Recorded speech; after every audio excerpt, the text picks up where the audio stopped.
Picture this. You're alone in the ancient Appalachian wilderness, 30 miles from the nearest road, when your rifle scope reveals something that shouldn't exist. Through the crosshairs, you see what appears to be a bear moving through the underbrush. But bears don't move like this. This creature is naked, hunched over, sniffing trees and moving with jerky, unnatural motions like a giant, feral squirrel.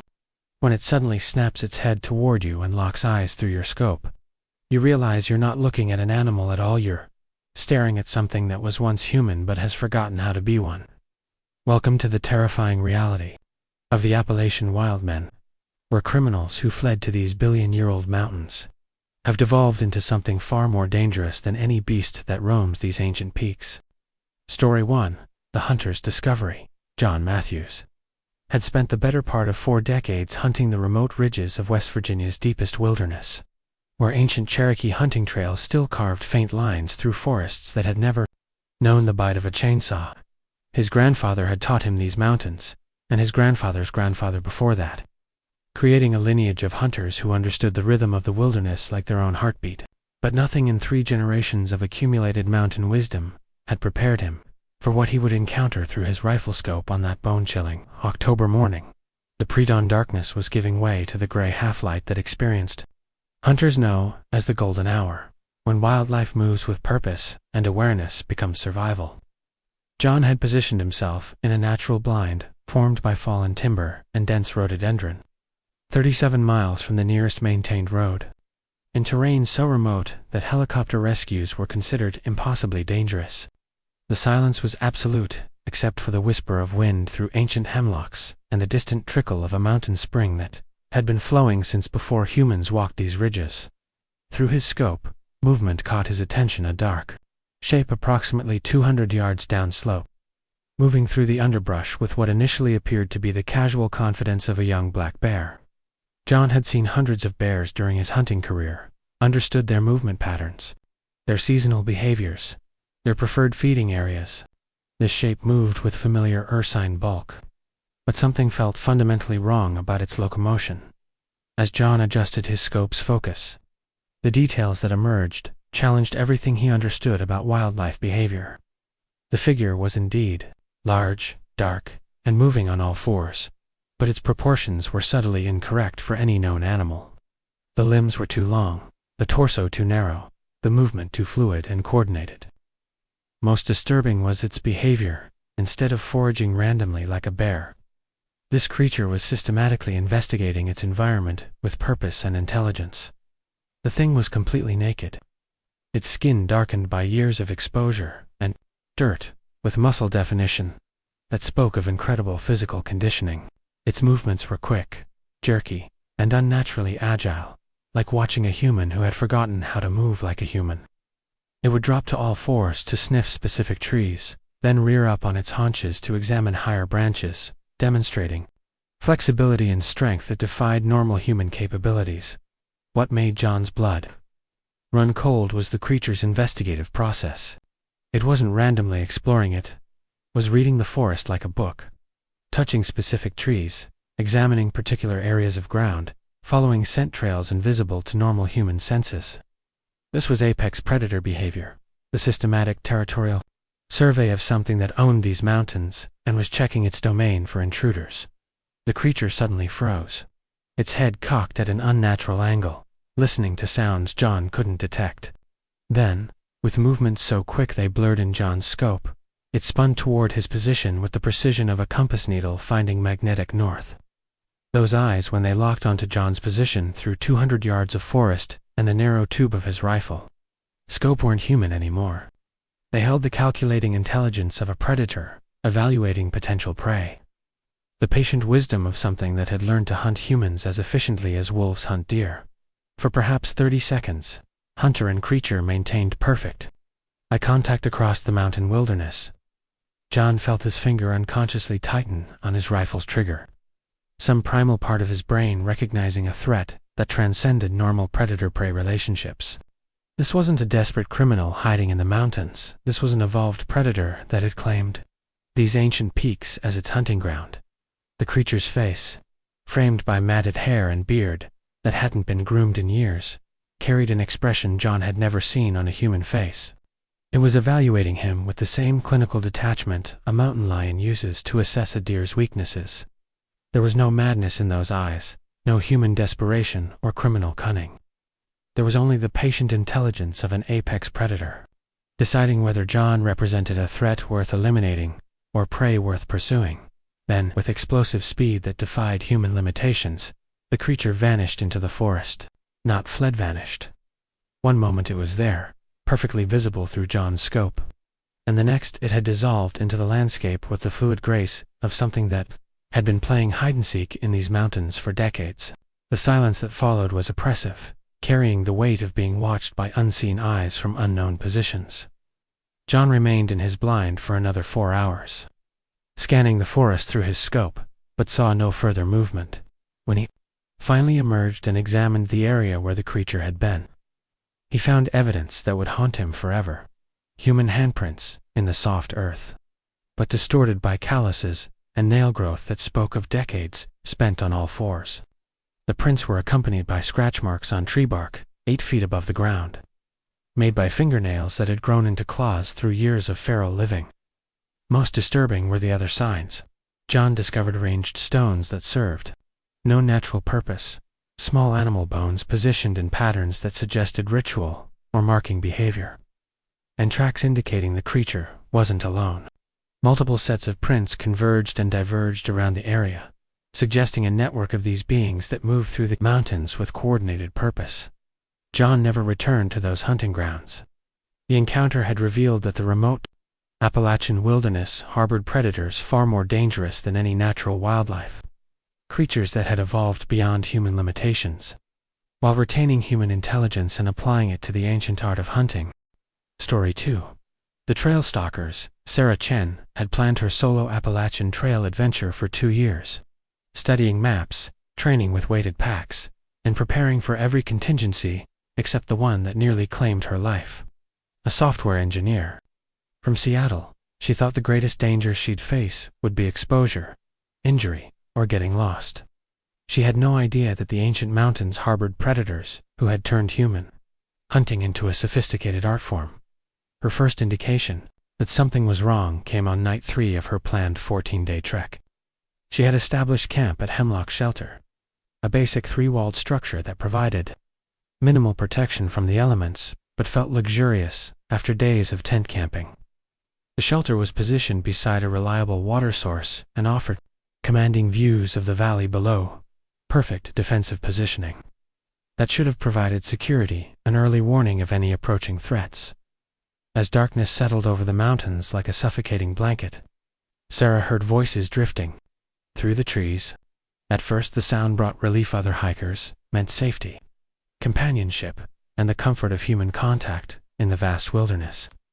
But as the voices grew closer, their content transformed relief into terror. "There she is," one voice declared, with chilling certainty, as if its owner had been tracking Sarah's movements for hours, all alone, just like we thought. The voice was male, raspy from years of exposure, carrying an accent that spoke of deep mountain origins. But more terrifying than the words was the tone, predatory, calculating, filled with anticipation of violence.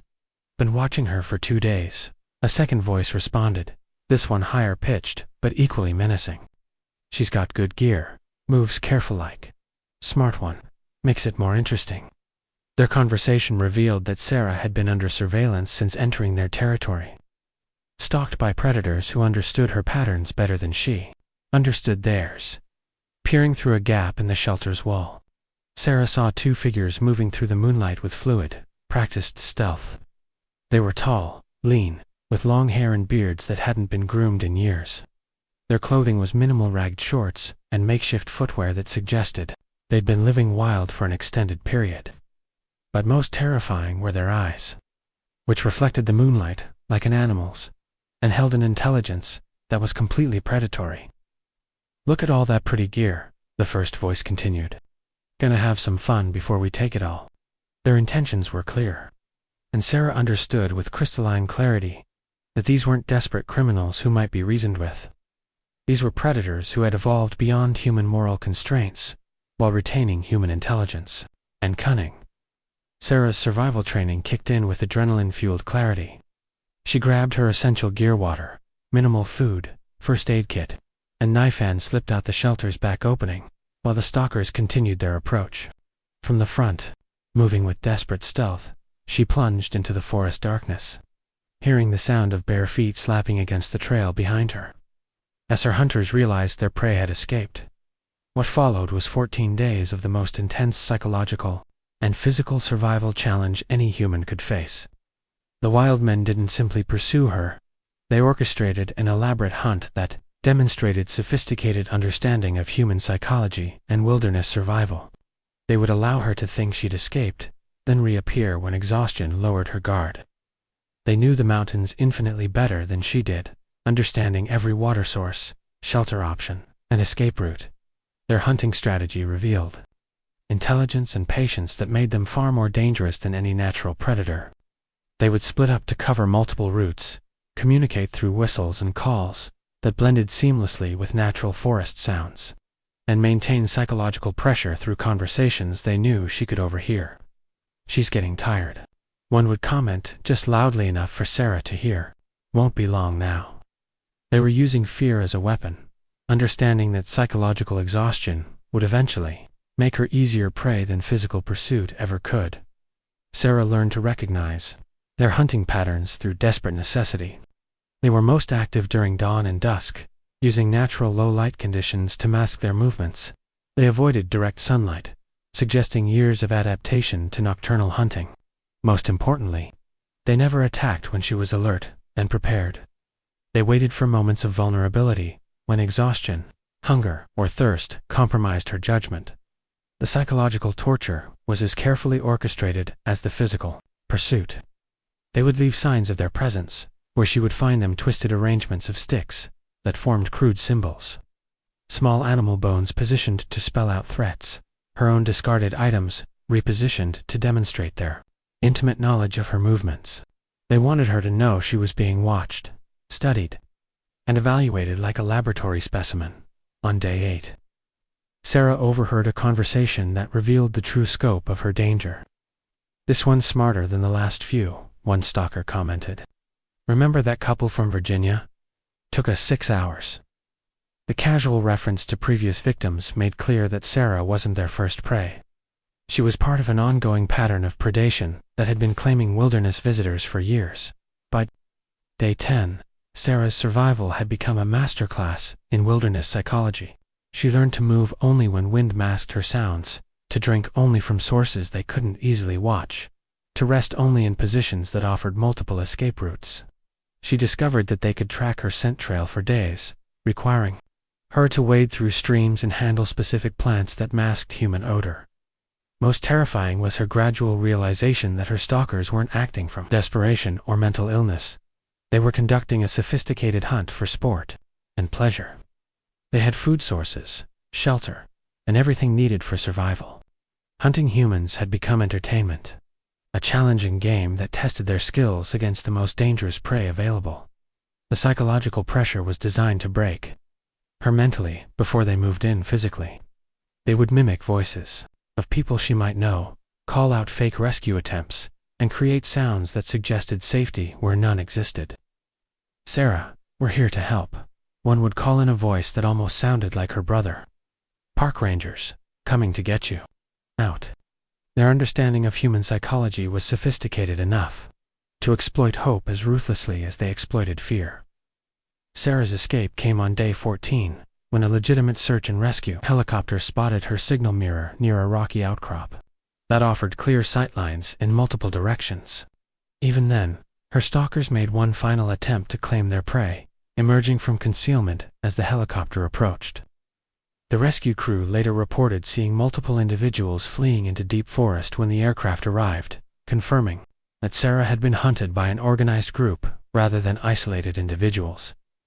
The experience left Sarah forever changed, not just by the trauma of being hunted, but by the realization that the Appalachian wilderness harbored an organized, predatory culture that viewed humans as prey. Her 14-day ordeal revealed that the most dangerous creatures in America's oldest mountains aren't bears, snakes, or any natural wildlife. They're humans who have evolved beyond humanity, while retaining all of its cunning and intelligence. Daylight revealed the full scope of their night visitors, intelligence, and organization. Muddy handprints covered every accessible surface of the cabin's exterior walls and windows. But these weren't random smears. They formed patterns and symbols that suggested territorial marking or communication with other groups who might visit the site later.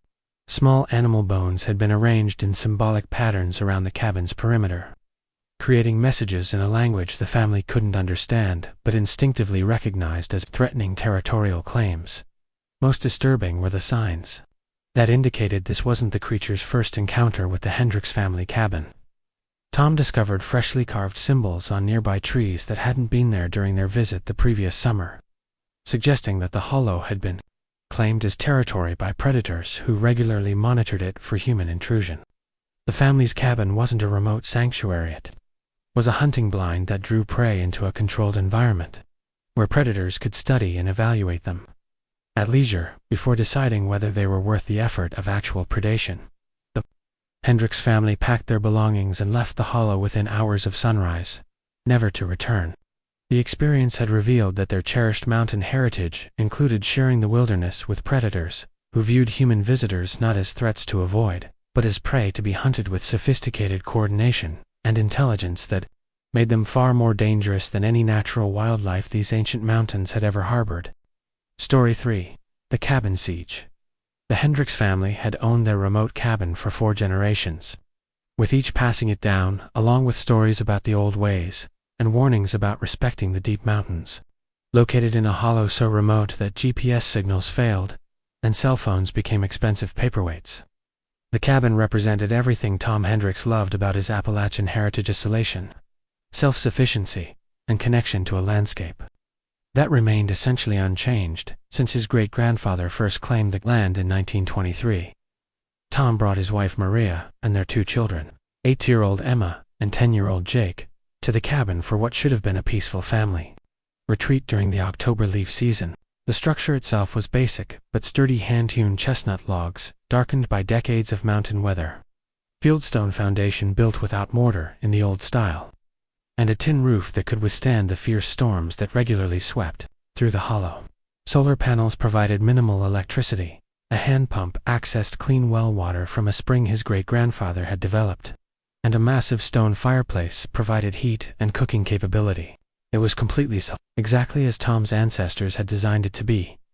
The family spent their first day hiking the old logging trails, teaching the children to identify edible plants and animal tracks, and enjoying the profound silence that only exists in truly remote wilderness. Emma delighted in collecting colorful leaves while Jake practiced the woodcraft skills his grandfather had taught him.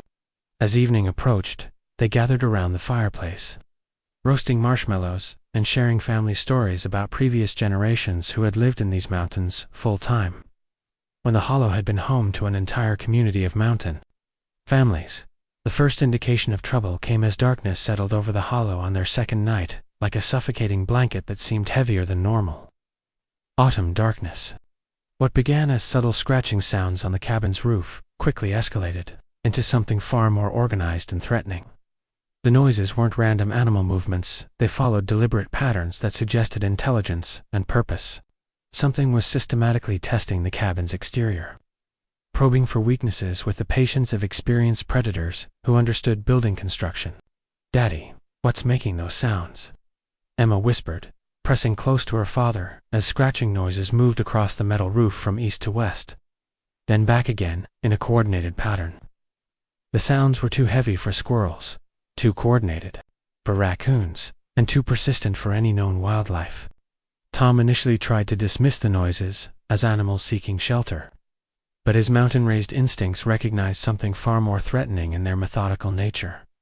The scratching was joined by new sounds that made Tom's blood run cold: tapping on the log walls, testing of window frames with deliberate pressure, and most disturbing of all, the sound of multiple footsteps circling the cabin's perimeter in what could only be described as reconnaissance. Through gaps in the heavy curtains his grandmother had sewn decades earlier, Tom caught glimpses of shadows moving past the windows, always just beyond clear sight, always coordinated with the other sounds in ways that indicated communication. and tactical planning. "Maria, get the children into the back room," Tom whispered, his voice tight with barely controlled fear. His wife understood immediately. The tone was the same one his grandfather had used when warning about things in the mountains that weren't meant to be bothered. She gathered Emma and Jake without explanation, moving them to the cabin's smallest room, where heavy log walls provided the most protection. The smell arrived. Around midnight, a combination of unwashed human and wild animal that penetrated the cabin's walls despite Tom's efforts to seal all openings with extra firewood and furniture. It was the odor of creatures who had lived without hygiene for years, combined with the musk of predators who marked territory and consumed raw meat. The stench was so overwhelming that Maria covered the children's noses and mouths with damp cloths. But nothing could completely filter the nauseating evidence of what surrounded their sanctuary. Through a corner of the curtained window, Tom finally saw their tormentors clearly in the moonlight that filtered through the autumn bare trees.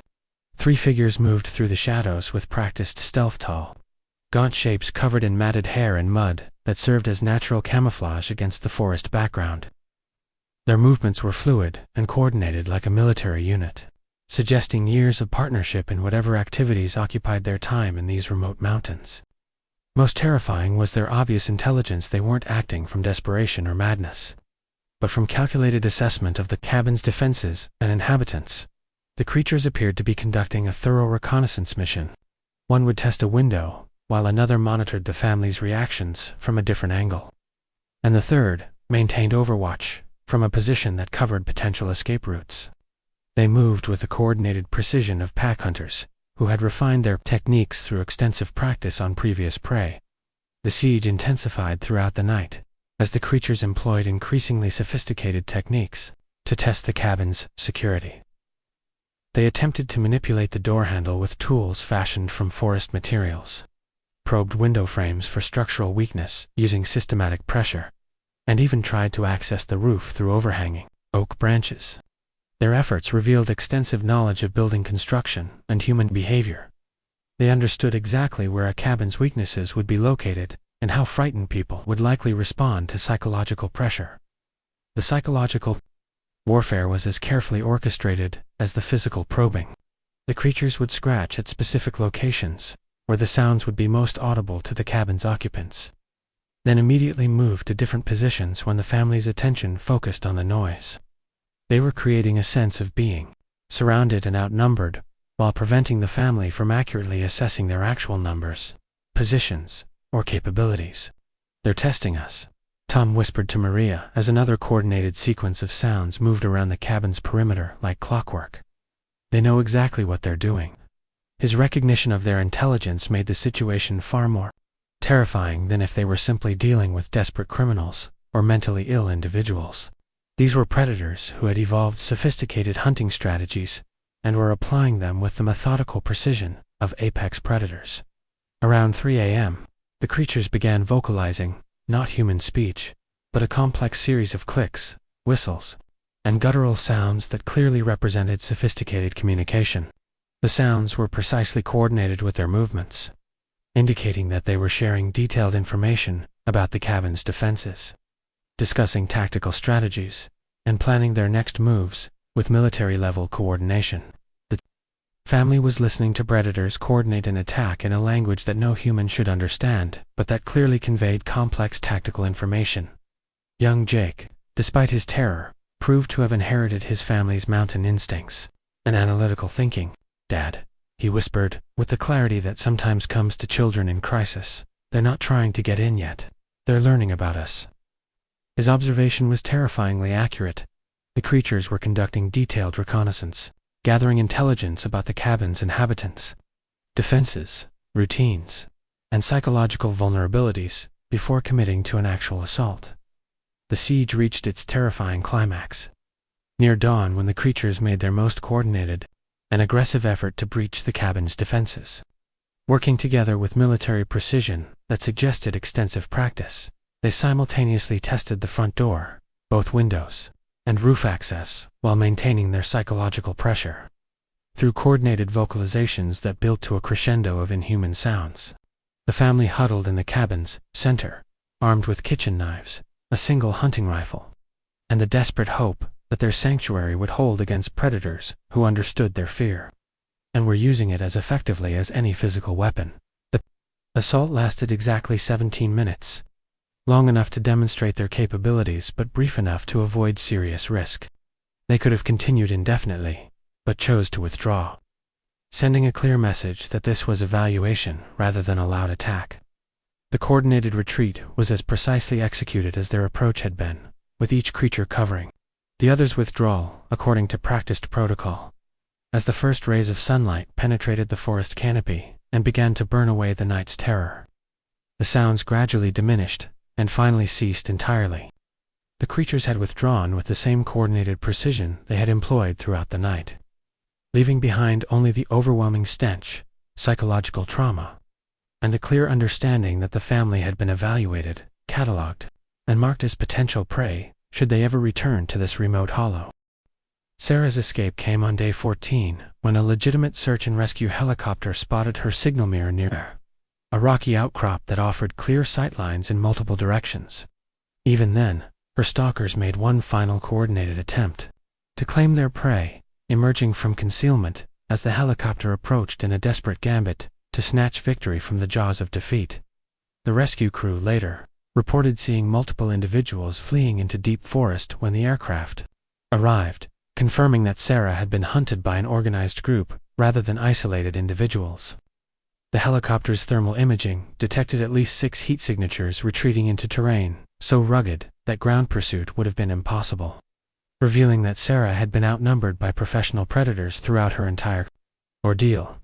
The experience left Sarah forever changed, not just by the trauma of being hunted like an animal, but by the realization that the Appalachian wilderness harbored an organized, predatory culture that viewed humans as prey to be stalked with the same methodical precision that wolves use to hunt elk.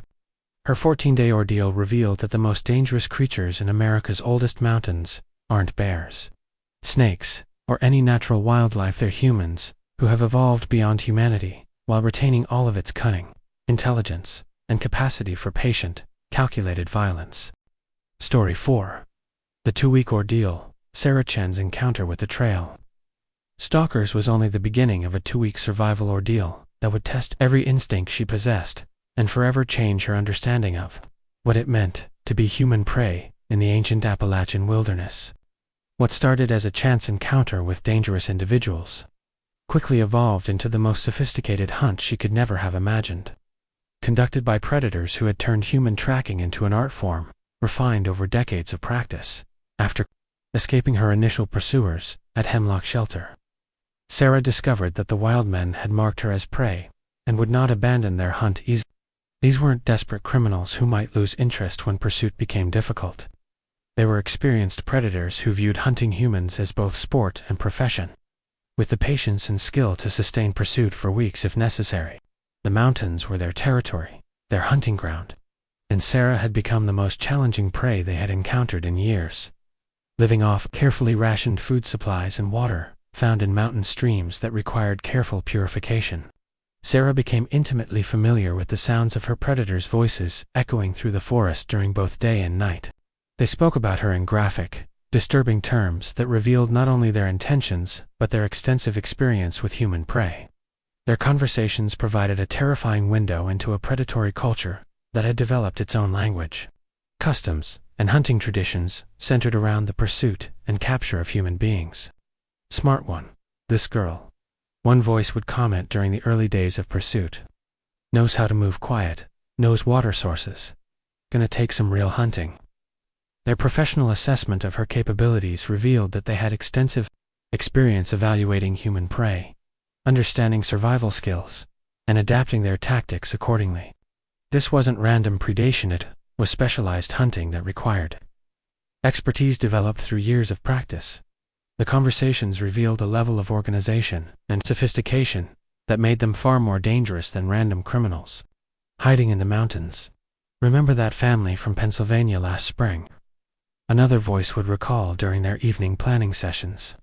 "Took us 6 days, but we got them all eventually. This one's gonna be different. She's got real mountain sense." Their casual references to previous victims made clear that Sarah wasn't their first prey. She was part of an ongoing pattern of predation that had been claiming wilderness visitors.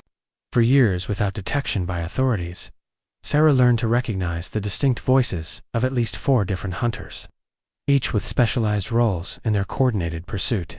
The leader had a gravelly voice and made tactical decisions about routes and timing. The tracker possessed an unnaturally acute sense of smell and could follow her scent trail days after she had passed through an area. The scout moved with incredible speed and silence, appearing ahead of her intended routes to set up ambushes. The psychologist understood human behavior and specialized in the mental warfare that gradually wore down praise, resistance, and judgment. These weren't desperate men driven by hunger or madness. They were organized predators who had developed their own hunting culture within the mountain wilderness, complete with established territories, communication protocols, and tactical strategies that had been refined through extensive practice. They had evolved beyond individual survival into a tribal structure with its own hierarchy, specialized roles, and hunting traditions that viewed human prey as the ultimate test of their skills. Their hunting strategy revealed intelligence and patience that made them far more dangerous than any natural predator. They would allow Sarah to think she had escaped, encouraging her to relax and lower her guard, then reappear just when exhaustion made her most vulnerable. They knew the mountains infinitely better than she did, understanding every water source, shelter option, escape route, and natural landmark that might provide either safety or tactical advantage. The wild men demonstrated supernatural knowledge of terrain that spoke of decades spent living as apex predators in this environment. They knew which ridges offered the best vantage points for observation, which valleys provided natural funnels that channeled prey in predictable directions, and which areas contained natural barriers that could be used to limit their target's movement options. The mountains weren't just their home, they were their carefully designed hunting preserve where every feature served their predatory purposes. Sarah's survival education began with the horrifying realization that her hunters could track her scent trail for days, requiring her to develop techniques for masking human odor that went far beyond basic camping knowledge. She learned to wade through streams not just to obscure footprints, but to disrupt scent trails, to handle specific plants that neutralized human pheromones, and to recognize wind patterns that carried her scent in directions that could betray her location hours later. The psychological torture was as carefully orchestrated as the physical pursuit, designed to break her mentally before they committed to the physical risks of actually capturing her.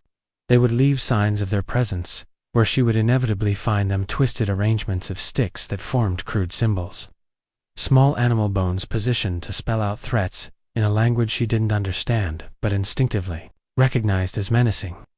They wanted her to know she was being watched, studied, and evaluated like a laboratory specimen whose every move was being cataloged for future reference. "Getting tired yet, sweetheart?" The psychologist's voice would drift through the trees just loudly enough for Sarah to hear. "We got all the time in the world. You don't."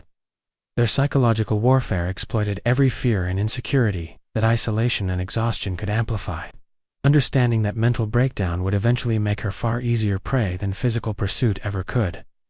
On day 8, Sarah overheard a conversation that revealed the true scope of her danger and the extent of their predatory operations. "This one's lasted longer than most," the leader commented with what sounded like professional admiration. "Remember that couple from Virginia last year? 6 hours. That Boy Scout from Maryland? 2 days. This girl's got real survival instincts, makes it worth the effort." The casual references to previous victims, discussed with the same tone hunters might use to compare successful deer hunts, made clear that Sarah was part of an ongoing pattern of predation that had been systematically claiming wilderness visitors for years. These weren't isolated incidents, they were evidence of an organized, predatory culture that had established the Appalachian wilderness as their personal hunting preserve. By day 10, Sarah's survival had become a masterclass in wilderness psychology and tactical thinking that would have impressed military survival instructors. She learned to move only when wind patterns masked her sounds and scent, to drink only from water sources that couldn't be easily monitored, and to rest only in positions that offered multiple escape routes and clear sightlines for early threat detection. Every decision was made with the understanding that her hunters possessed superior numbers, terrain, knowledge, and experience. Most terrifying was her gradual realization that her stalkers weren't acting from desperation, mental illness, or even criminal opportunism. They were conducting a sophisticated hunt for sport, pleasure, and the psychological satisfaction of proving their superiority over the most challenging prey available. They had food sources, established shelters, and everything needed for comfortable survival. Hunting humans had become entertainment, a challenging game that tested their skills against intelligent prey that could think, adapt, and potentially outwit them. The psychological pressure was designed to break her mentally through hope manipulation, as ruthlessly as fear exploitation. They would mimic voices of people she might know, create fake rescue attempts, and generate sounds that suggested safety where none existed. "Sarah, we're here to help," one would call in a voice that almost perfectly mimicked her brother's tone and speech patterns. "Park rangers, coming to get you out."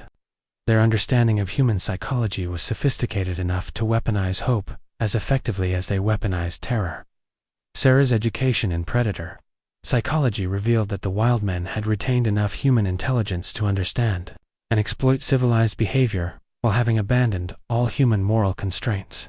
They understood that she would be drawn to voices that suggested rescue, that she would investigate sounds that indicated other humans in distress, and that exhaustion would eventually compromise her judgment in predictable ways they could exploit.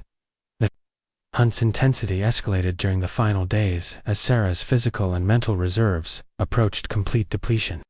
The Wildmen recognized that their prey was weakening and began taking greater risks, appearing closer to her positions and maintaining pursuit for longer periods.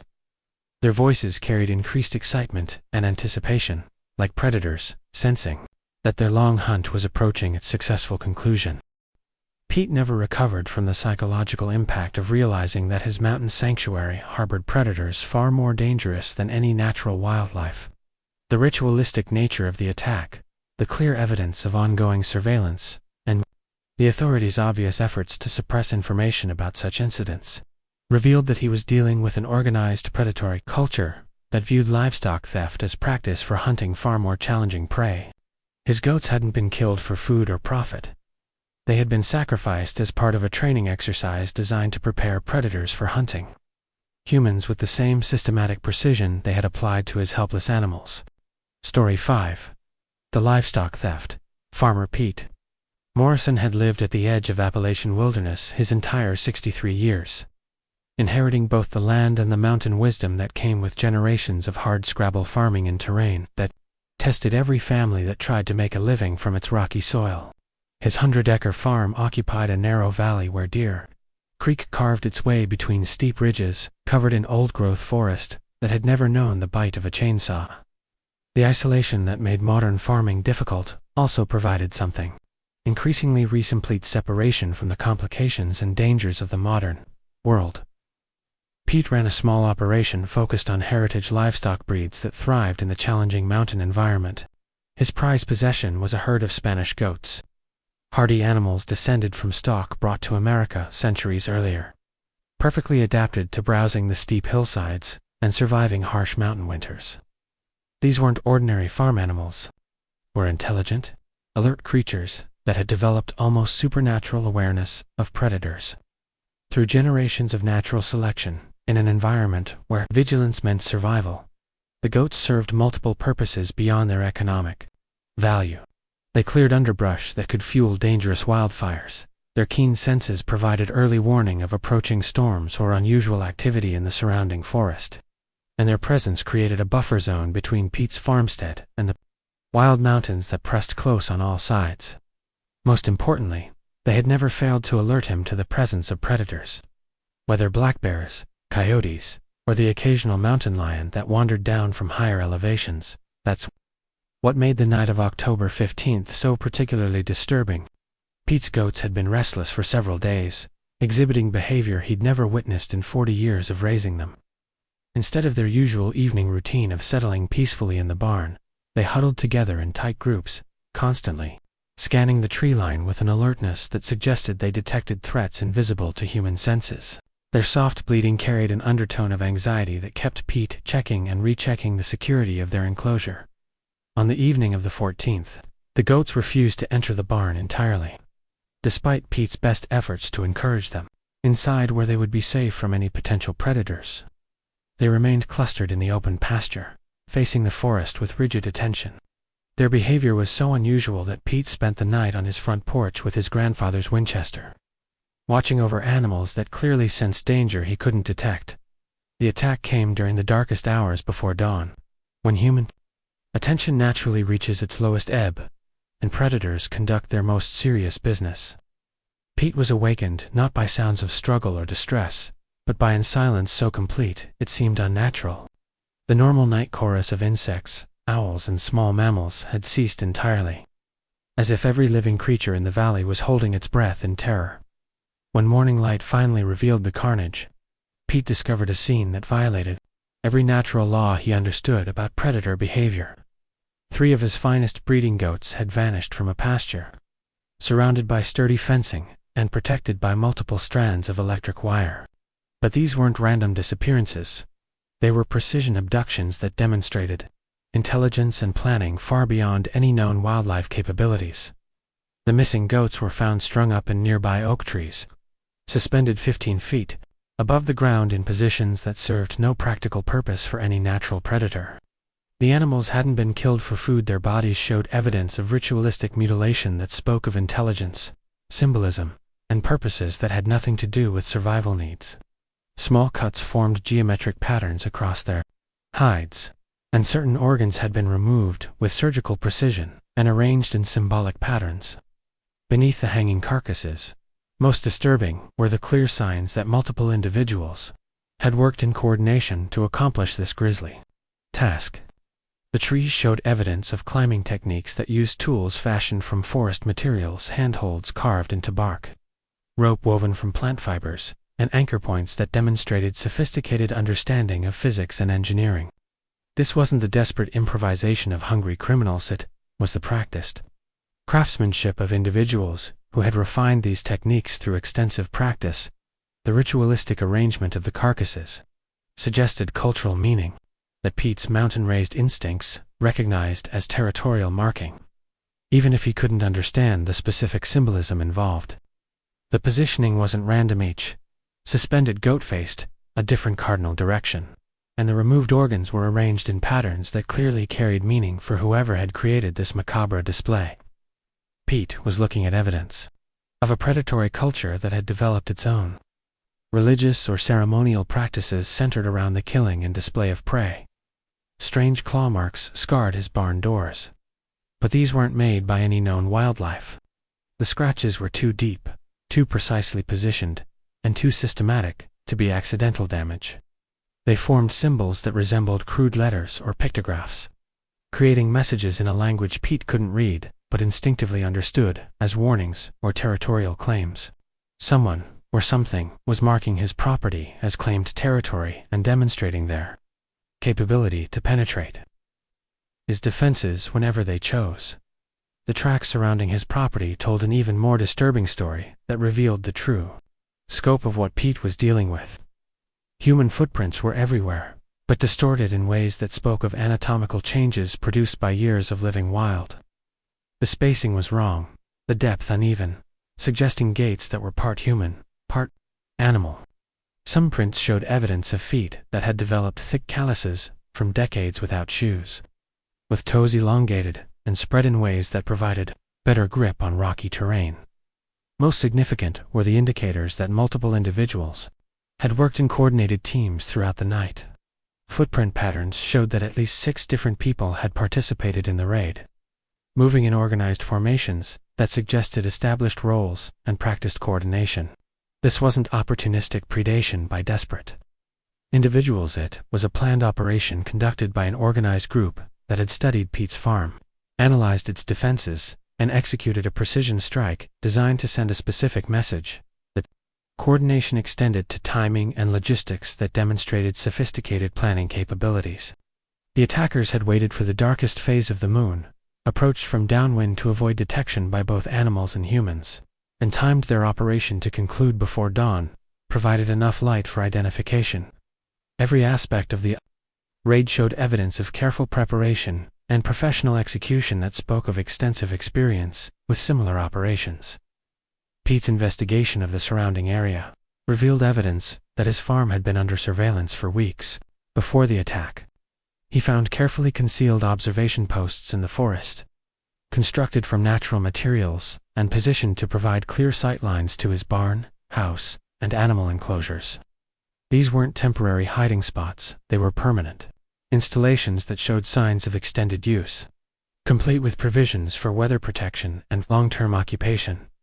The psychological impact of the attack was as carefully calculated as its physical execution.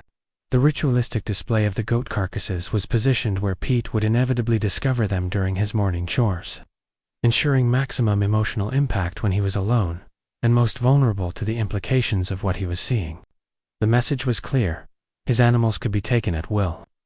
His property could be penetrated despite his security measures, and he was powerless to prevent future attacks. Local wildlife showed lasting evidence of the terror that had swept through the valley during the night of the attack. Birds remained unusually quiet for days afterward. Small mammals avoided areas where the attackers had passed.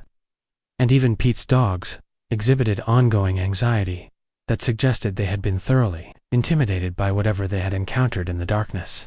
The natural ecosystem itself recognized that apex predators had claimed this territory and adjusted accordingly. Pete's attempts to report the incident to local authorities revealed the extent to which such attacks were systematically covered up or dismissed. The sheriff's department classified it as unusual wildlife predation, despite Pete's insistence that no known animals could have accomplished what he had discovered.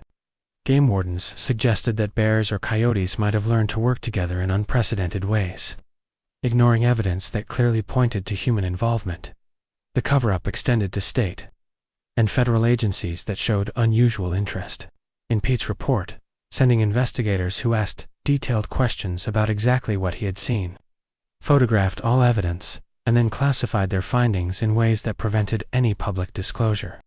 Their behavior suggested that such incidents were far more common than authorities wanted the public to know, and that systematic efforts were underway to prevent widespread awareness of organized predatory groups operating in remote wilderness areas. The psychological impact on Mike's family was lasting and profound. The children had learned that human predators could be far more dangerous than any wild animal, using compassion and helping instincts as weapons against innocent victims. The experience revealed that the most dangerous creatures in America's wilderness weren't bears, snakes, or any natural wildlife. They were humans who had evolved beyond moral constraints, while retaining sophisticated understanding of human psychology that they employed for predatory purposes. Most disturbing was the realization that the Wildmen's use of fake distress calls represented a systematic exploitation of human empathy that made helping others a potentially deadly activity. In remote wilderness areas, the predators had identified the one behavioral trait that most clearly separated humans from animals: the instinct to help those in need, and weaponized it with calculated precision that demonstrated years of experience studying and hunting human prey. The encounter left Mike's family forever changed by the knowledge that their natural human compassion could be turned against them by predators who understood civilized behavior well enough to exploit it ruthlessly, while having abandoned all civilized moral constraints themselves. They had survived an encounter with creatures that represented humanity's darkest evolutionary possibility: intelligent beings who retained human cunning while embracing fully predatory ethics that viewed other humans as nothing more than challenging prey to be hunted for sport and survival. Story 6. The Children's Whispers. Mike Henderson had planned the family camping trip to Great Smoky Mountains National Park with military precision, drawing on 15 years of experience as a Marine Corps logistics officer to ensure every detail would contribute to a safe and memorable experience for his wife Jennifer and their 2 children, 10-year-old Marcus and 7-year-old Lily. The campsite he had selected through months of research was positioned near a reliable water source, offered multiple escape routes in case of emergency, and provided clear sight lines in all directions to prevent any surprises from wildlife or other potential threats. Mike's military background had taught him that preparation and awareness were the keys to survival in any environment, whether foreign battlefields or domestic wilderness. He had studied the area's wildlife patterns, weather forecasts, and even crime statistics with the same thoroughness he had once applied to planning combat operations. Every piece of equipment had been tested and positioned for maximum utility. Every family member had been briefed on emergency procedures, and every potential scenario had been considered and prepared for except the one that would nearly claim their lives. The family spent their first day exploring established trails, teaching the children to identify edible plants, animal tracks, and natural landmarks that could provide navigation reference in case they ever became separated. Marcus showed natural aptitude for outdoor skills, while Lily delighted in collecting colorful leaves and interesting rocks that caught her attention. As evening approached, they gathered around their carefully constructed campfire, roasting marshmallows and sharing stories about previous family adventures in national parks across the country. The attack began just after 10 p.m., when darkness had settled completely over their campsite, and the children were settling into their sleeping bags with the excited exhaustion that comes from a day spent exploring new environments.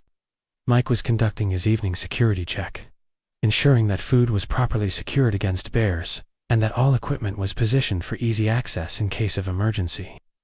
When he heard a sound that triggered every alarm instinct his military training had instilled, "Help me. Please help me, ... The voice drifted from the tree line, with perfect desperation, carrying exactly the right mixture of weakness and urgency to trigger natural helping instincts in anyone who heard it. Mike's first impulse was to grab his flashlight and investigate, but something about the plea felt fundamentally wrong in ways he couldn't immediately identify. The voice was too perfect, too precisely calibrated to generate maximum emotional response without revealing any specific information about the speaker's identity or circumstances. "Daddy, someone needs help," Lily whispered from her sleeping bag, her natural childhood compassion responding immediately to the sound of human distress. Marcus, already showing the analytical thinking that ran in his family, remained silent but alert, sensing the tension in his father's posture and recognizing that something about the situation didn't match their expectations of a safe family camping experience. Mike's military experience had taught him to trust his instincts when something felt wrong, regardless of how irrational his concerns might seem to others. The voice calling for help carried subtle indicators that suggested deception rather than genuine distress. The breathing pattern was too controlled, the emotional tone was too consistent, and the timing was too perfectly calculated to occur just after his family had settled for the night.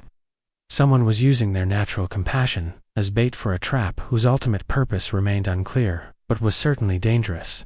Double quotes, "Please, ... I'm hurt, ... help me, ... The voice continued with the same perfect desperation, but now Mike's trained ear detected additional problems with its authenticity.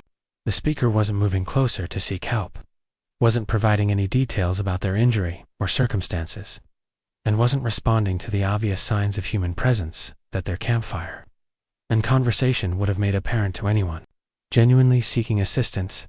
As Mike strained to peer into the darkness beyond their fire's illumination, a figure began army crawling from the forest edge, with movements that were both human and fundamentally wrong in ways that violated every expectation of how injured people behave when seeking help. The figure kept its face pressed into the dirt while continuing its pitiful cries for assistance, moving with fluid grace that contradicted its claims of injury and helplessness. The army crawl approach was precisely calculated to present the least threatening profile possible, while allowing the predator to cover ground quickly if the opportunity for attack presented itself. Mike recognized the tactical sophistication of the approach from his military training. This was how snipers moved through hostile territory when they needed to remain invisible, while positioning themselves for optimal shots at their targets. No genuinely injured person would possess either the strength or the tactical knowledge to employ such techniques. "Jennifer, get the kids into the tent," Mike whispered with the command voice he had perfected during years of leading soldiers in dangerous situations. His wife understood immediately that this wasn't a request. It was a combat order issued by someone who recognized a threat that required immediate defensive action. She moved Marcus and Lily into their shelter without questions or explanations, trusting her husband's judgment and military experience to guide their family's response to whatever was approaching through the darkness. When Mike shined his powerful LED flashlight on the approaching figure. The beam revealed the most terrifying sight his military career had ever exposed him to. The victim was a feral human, with wild eyes that reflected the light like an animal's matted hair that hadn't been groomed in years, and a predatory grin that contradicted every word of its helpless pleas. Most disturbing was the creature's immediate transition from victim to predator. When it realized its deception had been discovered, the transformation was instantaneous and complete. Like watching a skilled actor drop one role and assume another. Without any transitional period, the creature's grin revealed teeth that had been filed or naturally worn into points, suggesting a diet that included raw meat and perhaps practices that civilized minds preferred not to contemplate. Its eyes held the patient intelligence of an apex predator that had been testing its prey's responses and calculating the optimal moment for attack. This wasn't madness or desperation, it was the methodical evaluation of a professional hunter who had refined its techniques through extensive practice on previous victims. "Run," Mike shouted, abandoning any pretense that this situation could be resolved through negotiation or de-escalation. His military training kicked in with adrenaline-fueled clarity as he grabbed the emergency pack that contained their most essential supplies and herded his family toward the escape route he had identified during his initial site survey. Behind them, the creature's pitiful cries transformed into something far more threatening: hunting calls that were answered by similar sounds from multiple positions around their campsite. The family's escape revealed the true scope of the threat they had encountered. The injured person had been bait for a coordinated trap that involved at least 4 different predators, positioned to cut off various escape routes and herd their prey toward predetermined killing grounds. Mike's military experience allowed him to recognize the tactical sophistication of the ambush. His family had been under surveillance since establishing camp, and the attack had been timed to occur when darkness provided maximum advantage to predators who knew this terrain infinitely better than their victims. The hunting calls that followed their retreat through the forest demonstrated communication capabilities that spoke of organized predatory culture rather than random criminal activity. The sounds were coordinated, purposeful, and clearly conveyed tactical information between team members who were repositioning themselves to maintain pursuit while avoiding the risks associated with direct confrontation with prey that had proven alert and prepared for defense. Mike's family escaped through a combination of his military training, careful preparation, and sheer luck that their attackers had underestimated their target's capabilities. But the experience revealed that the Appalachian wilderness harbored organized predators who had studied human behavior extensively enough to understand exactly which psychological triggers would be most effective for drawing victims into carefully prepared killing zones. The incident was reported to park authorities, who classified it as an unusual wildlife encounter, despite Mike's detailed description of obviously human predators using sophisticated psychological manipulation techniques. His military credentials and detailed tactical analysis of the attack were dismissed as misinterpretation of natural phenomena under stressful conditions, suggesting that systematic efforts existed to prevent public awareness of organized predatory groups operating within national park boundaries.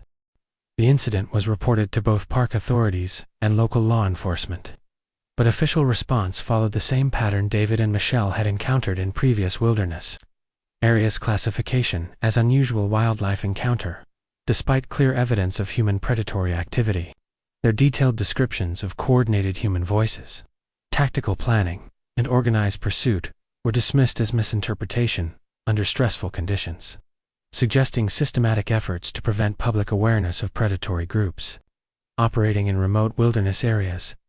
The psychological impact of the encounter was lasting and profound for the entire family, including Ranger, who exhibited ongoing anxiety and hypervigilance that suggested his natural instincts had been permanently altered by exposure to predators who violated every expectation about how creatures should behave toward each other.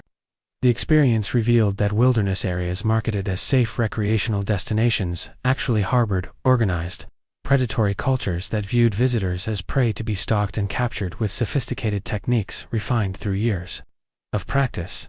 Most disturbing was the realization that their river escape had been successful only because David's military planning had included contingencies that most recreational campers would never consider.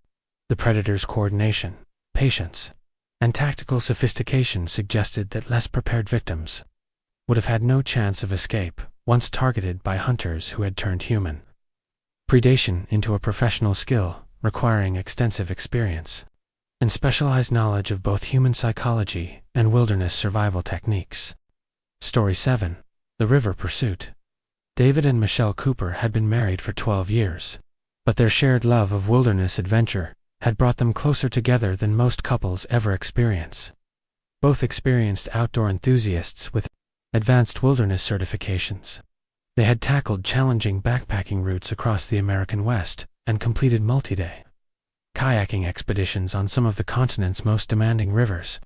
Their faithful companion, a German Shepherd mix named Ranger, had accompanied them on dozens of adventures and possessed an almost supernatural ability to detect danger long before humans recognized any threat. Their planned 5-day camping trip along the remote Gauley River in West Virginia represented the kind of pristine wilderness experience that was becoming increasingly rare in an overdeveloped world. The section they had chosen required a challenging hike to reach, ensuring complete isolation from casual visitors and providing the kind of profound silence that only exists in truly untouched, natural environments. David's research had identified a perfect campsite beside a deep pool where the river carved through ancient limestone, creating natural swimming holes and offering spectacular views of forested ridges that stretched endlessly in all directions. The couple established their camp with a methodical precision that comes from years of wilderness experience. Every piece of equipment was positioned for maximum utility and security. Food was properly stored in bear-proof containers, and their campsite was organized to provide clear sight lines and multiple escape routes, precautions that seemed like excessive paranoia until they became the difference between life and death. Ranger immediately established a perimeter around their site, marking territory and positioning himself where he could monitor all approaches with the vigilance that had been bred into his bloodline over generations. Their first evening passed peacefully, with David and Michelle enjoying the profound silence that only exists far from civilization, while Ranger maintained his watchful patrol around their campsite. They had chosen this location specifically for its isolation, but as darkness settled over the valley like a suffocating blanket, that same isolation began to feel more threatening than peaceful. The normal night sounds of the forest seemed muted, as if every creature in the area was holding its breath in anticipation of something terrible. Ranger was the first to detect the approaching threat, his hackles rising and a low growl rumbling from his chest as he focused intently on something moving through the forest beyond the firelight's reach. David and Michelle had learned to trust their dog's instincts completely. His senses were far superior to theirs, and his reactions had prevented them from walking into dangerous situations on previous adventures. When Ranger's alert posture shifted into full defensive mode, they knew something was seriously wrong. The footsteps began around midnight, circling their campsite with the methodical patience of predators conducting reconnaissance before committing to an attack. The sounds weren't random animal movements. They followed deliberate patterns that suggested intelligence, coordination, and tactical planning. Multiple individuals were moving through the darkness in organized formations, maintaining communication through subtle sounds that blended seamlessly with natural forest noises to anyone who wasn't specifically listening for human activity. "They're in there," one voice whispered just loudly enough to be heard, confirming David and Michelle's worst fears about what was stalking them through the darkness. "Wait till they sleep." The coordination revealed by this simple exchange demonstrated that they were facing organized predators who had been studying their campsite and planning their attack with military-level precision. These weren't desperate criminals acting from opportunity. They were experienced hunters who had refined their techniques through extensive practice. The voices belonged to multiple individuals who clearly knew each other well and had worked together on similar operations before. Their communication was economical and professional, suggesting established roles and proven tactics that had been successful in previous encounters with human prey. David's military background allowed him to recognize the tactical sophistication of their approach. His family was being evaluated by predators who understood human behavior, defensive psychology, and the most effective methods for isolating and capturing wilderness visitors. Michelle instinctively moved closer to the river's edge, remembering David's earlier comment about their escape route planning. During their initial site survey, they had identified the deep pool as their emergency exit strategy. Ground-based threats became too dangerous. They could enter the water with their essential gear and allow the current to carry them away from immediate danger. It was a desperate option that carried significant risks, but David's military experience had taught him that calculated risks were often preferable to certain death. Ranger's defensive posture intensified as the voices grew closer and more confident. The dog's training and natural instincts told him that his family was in mortal danger from predators who possessed human intelligence combined with predatory intent. His low growls carried a warning that transcended species barriers. Something was approaching that violated every natural law about how creatures should behave toward each other. "Smart dog," another voice commented with professional appreciation. "Gonna have to deal with him first." The casual discussion of eliminating their loyal companion revealed the predators' complete lack of human moral constraints and their systematic approach to removing obstacles that might interfere with their planned attack. Ranger wasn't viewed as a beloved pet, deserving respect. He was simply a tactical problem that required elimination before they could focus on their primary objectives. The predators' patience was as threatening as their obvious coordination. They maintained their circling pattern for over an hour, gathering intelligence about their target's defensive capabilities, equipment, and psychological state, while waiting for the optimal moment to launch their attack. Their professional approach suggested extensive experience with human prey and confidence that time was on their side eventually. Their targets would make mistakes that could be exploited. David made the command decision that would save their lives, grabbing their emergency pack and quietly alerting Michelle to prepare for immediate water entry. His military training had taught him to recognize when tactical situations were deteriorating beyond the point where defensive measures could guarantee survival. The predators' coordination, patience, and obvious experience indicated that remaining in their defensive position would eventually result in capture or death. "Now," David whispered, and the family moved as a coordinated unit toward the river's edge. Michelle entered the water with their essential supplies, while David provided rear security, and Ranger followed with the natural swimming ability that had been another factor in David's breed selection years earlier. The water was shockingly cold, but adrenaline and desperation provided insulation against temperature that might have been incapacitating under different circumstances. The current caught them immediately, pulling them away from their campsite and into the darkness with speed that was both terrifying and salvation. Behind them, angry voices revealed that their escape had been detected. But the predators' pursuit options were limited by terrain that David had specifically chosen for its defensive advantages. The river's depth and current made following them impossible without specialized equipment, and the rocky banks prevented easy parallel tracking through the forest. "They're in the water," one voice shouted with obvious frustration. "Can't follow them down there." The predators' reluctance to enter the river suggested either inability to swim or unwillingness to accept the risks associated with nighttime water pursuit in unfamiliar terrain. Their land-based hunting techniques, however sophisticated, weren't adaptable to aquatic environments where their advantages would be negated. David, Michelle, and Ranger allowed the current to carry them nearly 2 miles downstream before attempting to reach shore, ensuring maximum distance from their attackers, while the darkness provided concealment for their movements. The cold water sapped their strength and made every movement more difficult, but it also carried them away from predators whose hunting techniques were designed for forest environments rather than aquatic escape routes.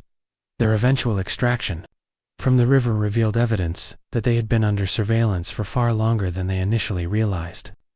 Examination of their abandoned campsite the following day showed signs of extended observation from multiple concealed positions, suggesting that their arrival had been detected and their activities monitored from the moment they entered the area.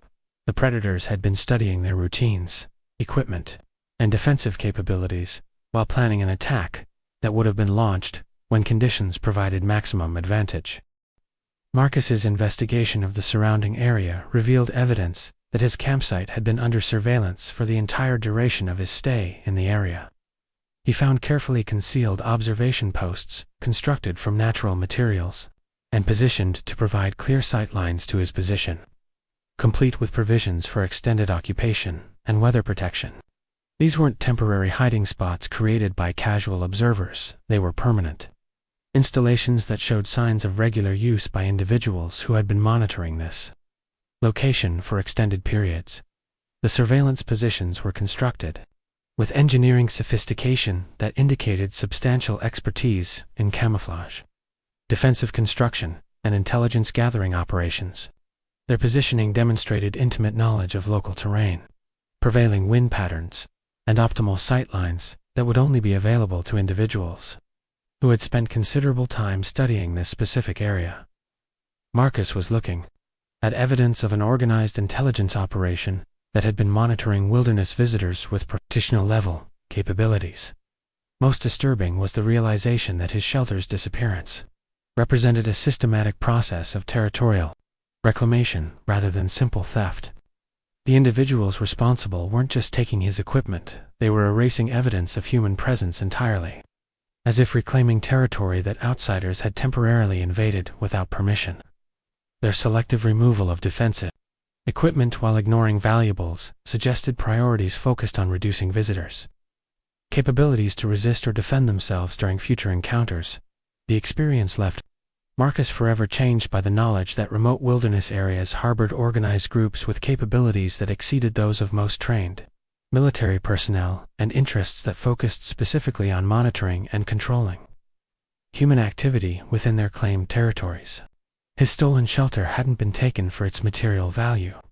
It had been removed as part of a systematic effort to reduce the defensive capabilities of humans who entered territory claimed by predators, who had evolved far beyond the limitations that constrained normal criminal activity. The incident revealed that America's wilderness areas contained organized predatory cultures that operated with institutional-level resources, training, and coordination while remaining completely invisible to official law enforcement and park management agencies that either couldn't or wouldn't acknowledge their existence. Marcus had encountered evidence of what could only be described as an alternative civilization that existed parallel to normal human society. While viewing wilderness visitors as intruders whose presence required systematic monitoring and control through methods that challenged every assumption about what was possible in remote natural environments. Story 8. The Vanishing Shelter. Marcus Thompson was an experienced solo backpacker with over 15 years of wilderness adventures across North America's most challenging terrain. But nothing in his extensive outdoor education had prepared him for the psychological warfare he would encounter in the remote Appalachian backcountry. A retired Air Force communications specialist with advanced survival training and meticulous organizational habits, Marcus approached wilderness travel with the same systematic precision he had once applied to maintaining critical military communication networks in hostile environments. His planned 7-day solo trek through the Monongahela National Forest represented the kind of challenging adventure that had always provided Marcus with the mental reset he needed to maintain psychological balance. In an increasingly complicated world, the route he had selected avoided established trails and popular camping areas, taking him through pristine wilderness where human footprints were rare, and the silence was so complete it seemed to have physical weight. Marcus had established his base camp at a carefully selected location that met all his security and tactical requirements, positioned on high ground with commanding views of potential approach routes, near a reliable water source that couldn't be easily monitored by potential threats, and offering multiple escape routes through terrain that would favor a prepared defender over casual attackers. His shelter was a sophisticated 4-season tent that had survived storms across 3 continents, positioned with military precision to provide maximum protection while maintaining clear sight lines in all directions. The first night passed without incident, but Marcus woke the next morning with the unsettling sensation that something had been different about the forest's normal night sounds. His military communications training had developed his ability to detect subtle changes in acoustic patterns that might indicate enemy surveillance or infiltration attempts, and something about the previous night's audio environment felt fundamentally wrong in ways he couldn't immediately identify. A systematic survey of his campsite revealed no obvious signs of intrusion. But Marcus's trained eye detected subtle indicators that suggested his position had been under observation during the night. Hours. Certain pieces of equipment were positioned slightly differently than he remembered. Vegetation around his tent showed signs of careful examination. And most disturbing of all, his precisely organized gear cache showed evidence of systematic inspection by hands other than his own. Marcus made the tactical decision to relocate immediately, recognizing that his position had been compromised by unknown parties, whose intentions remained unclear but whose capabilities obviously included sophisticated surveillance techniques. He packed his essential gear with military efficiency, ensuring that his movement would leave minimal trace for anyone attempting to track his new position, and selected an alternate campsite that offered better defensive advantages and more concealed approach routes. His second campsite was established with even greater attention to security protocols, including early warning systems fashioned from natural materials and positioned to detect human approach from any direction. Marcus's military training had taught him that successful defense required multiple layers of security, redundant warning systems, and carefully planned responses to various threat scenarios. He was preparing for an enemy whose capabilities remained unknown but whose interest in his activities had been clearly demonstrated. The second night brought more obvious evidence of surveillance activity. Marcus detected movement in the forest that followed patterns inconsistent with natural wildlife, behavior too coordinated, too purposeful, and too clearly focused on his position to be anything other than human reconnaissance. His military experience allowed him to recognize professional surveillance techniques being employed by individuals who understood how to gather intelligence without revealing their presence to less trained observers. On the morning of the third day, Marcus made the difficult decision to abandon his current position and move to a location where he could conduct counter-surveillance operations to identify who was monitoring his activities and what their intentions might be. He cached his non-essential equipment in a carefully concealed location, retaining only the gear necessary for mobility and defense, and moved to an observation position that would allow him to monitor his abandoned campsite for signs of enemy activity. What Marcus observed through his binoculars over the following hours challenged every assumption he had made about wilderness safety and the types of threats that might exist in remote natural areas. Multiple individuals approached his abandoned campsite with coordination and tactical awareness that suggested extensive military or professional training. They moved through the forest with fluid stealth that indicated years of experience operating in this specific terrain, and their systematic search of his position revealed intelligence-gathering capabilities that would have impressed his former military colleagues. The individuals examining his campsite weren't desperate criminals or mentally disturbed hermits. They were organized operators, conducting professional reconnaissance with equipment and techniques that suggested institutional training and substantial resources. Their clothing was minimal but effective. Their movement patterns indicated established command structure and communication protocols, and their systematic approach to intelligence gathering revealed objectives that went far beyond simple theft or random criminal activity.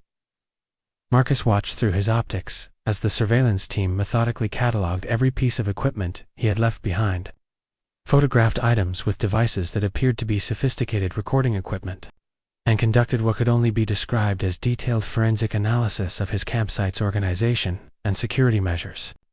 They were gathering intelligence about his capabilities, training level, and potential threat assessment with the thoroughness that military units employ when evaluating enemy positions. Most disturbing was their systematic removal of specific items while leaving others completely untouched. They took his shelter and certain pieces of technical equipment while ignoring items of obvious monetary value, suggesting that their priorities were tactical rather than economic. The selective theft pattern indicated that they were interested in his defensive capabilities and communication equipment rather than simple material gain.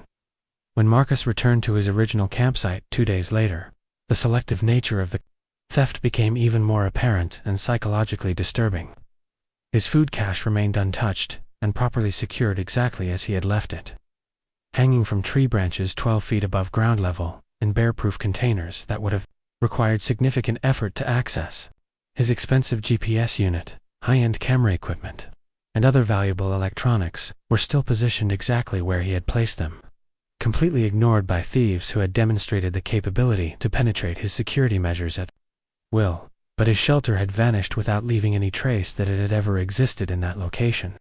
There were no drag marks in the surrounding soil, no broken vegetation where a large item had been moved through the forest, and no footprints or other evidence to indicate how a heavy four-season tent and all its associated equipment could have been removed so completely that no sign of its existence remained.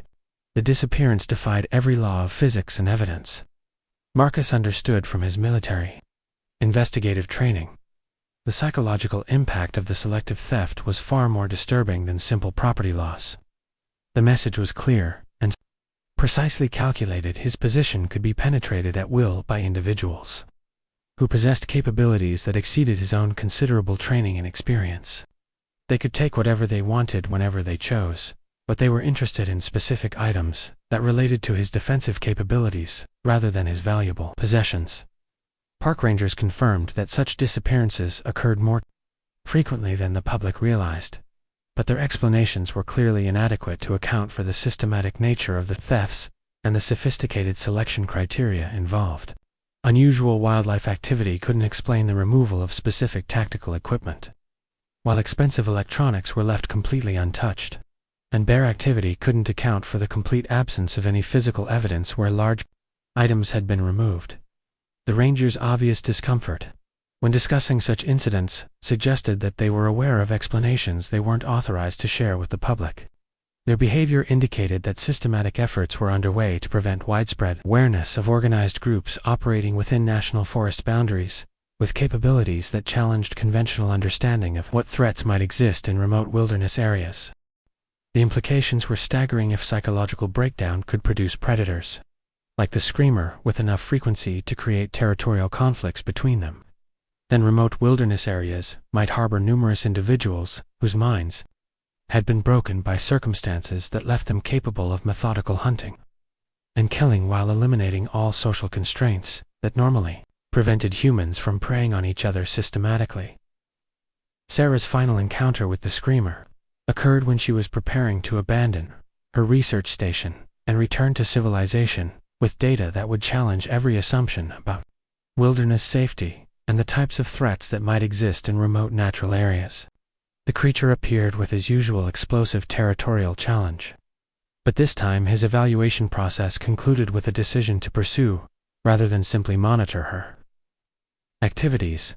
The pursuit that followed revealed that the screamer's damaged mind retained sophisticated hunting capabilities that operated without the hesitation or moral constraints that might handicap normal humans. Engaged in life-or-death conflicts, he moved through the forest with fluid efficiency, using terrain features and wind patterns to maintain pursuit, while avoiding direct confrontation that might favor his prey's defensive advantages. His hunting technique was methodical, patient, and utterly relentless in ways that suggested extensive practice on previous victims. Sarah's escape was achieved through her superior knowledge of the research areas, terrain and communication equipment that allowed her to call for extraction by a helicopter before the screamer's pursuit could reach its logical conclusion. But the experience left her forever changed by the knowledge that remote wilderness areas harbored predators whose minds had been broken in ways that made them far more dangerous than any natural wildlife, while retaining enough intelligence to make them nearly impossible to detect or avoid. Story 9.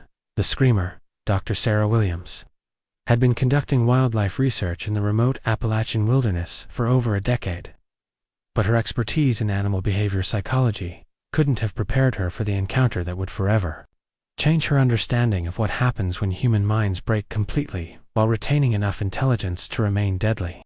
As a respected behavioral ecologist with publications in major scientific journals, Sarah approached wilderness research with the systematic methodology that had earned her tenure at a prestigious university and grants from multiple federal agencies. Her CURRENT research project involves studying how apex predators adapt their hunting strategies in response to human encroachment on traditional territories. The irony of her situation becoming prey herself while studying predatory behavior would have been amusing if it hadn't been so terrifying. Sarah had established a research station in one of the most remote sections of the George Washington National Forest, where human activity was minimal and wildlife behavior could be observed in relatively pristine conditions.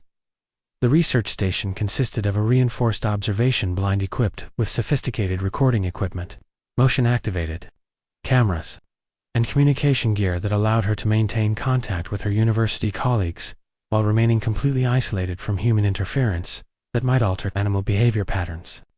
Her methodical approach to data collection had already yielded fascinating insights into how traditional predator-prey relationships were evolving in response to climate change and habitat pressure. Sarah first encountered the creature she would later call the Screamer during her third week of field research, when her audio monitoring equipment detected vocalizations that didn't match any known species in her extensive database of regional wildlife sounds. The recordings captured a voice that was unmistakably human in origin but utterly wrong in every other aspect of volume, timing, and emotional content, violated every expectation about how humans communicate with each other or respond to environmental stimuli.